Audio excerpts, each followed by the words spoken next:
अस्सलाम वालेकुम। अजकल ऑनलाइन काम दे नां ते ऑनलाइन फ्रॉड चलदा पे, उंदे कन्नै जरा बच के और उंदा शिकार सिर्फ और सिर्फ पढ़े लिखे लोग हैं। तुसें सुनिया होसी अजकल हर दूजा बंदा आखदा जी ऑनलाइन असाइनमेंट राइट करनी है, असाइनमेंट दा काम है ते तोको पैसे मिलसे, लेकिन वो दरअसल एक फ्रॉड है। करेंदे क्या हैं जी तुसें साको असाइनमेंट लिख के दियो, असां तोको पे करेसो और जेडी पेमेंट होंदी है वो भी बहुत ज्यादा होंदी है। लेकिन उनके वास्ते है कि तुम साको रजिस्ट्रेशन फीस दो 3000 है, 4000 है, 5000 है। जिले तुस रजिस्ट्रेशन फीस देसो तो कने आरजी एक दो असाइनमेंट राइट करवे सन, उनके बाद राबता खत्म।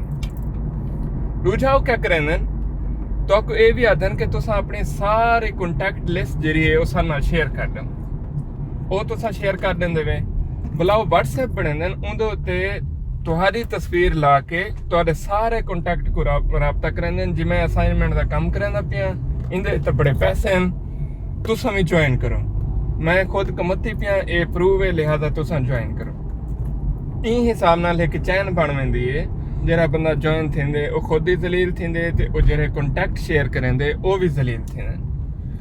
दूजा तरीका इन्हां दा ये है, पहला तो थी गया रजिस्ट्रेशन फीस वाला।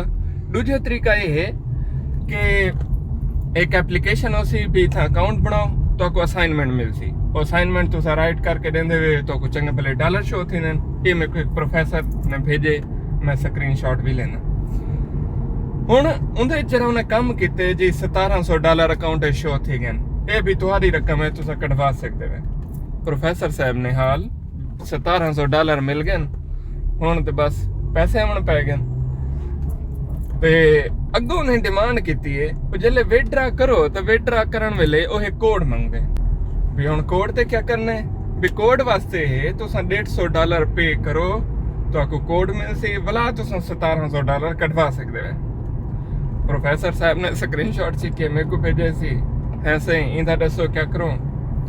मैं जिले डिठे मेरे सारी गेम समझ आ गई। मैं किसी बस में नंबर लिखे कहना $1700 ये डॉलर है ना, लेकिन जेरे तुसा 150 भेजो वो सच्ची दे डॉलर हो तो हमेशा वास्ते थी खत्म वैसे।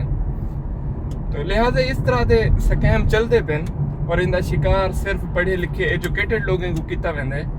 और एक लालच की कैटेगरी है कि छोटा जहा काम है तो इतना डॉलर मिलते पेन, और हर बंदा आता भी है कि ऑनलाइन काम में पैसा है लिहाजा ये करो। लेकिन ये सारे एप्लीकेशन वैबसाइट फ्रॉडन ये पैसे लुटेंदे बैठन, तो जरा बच के।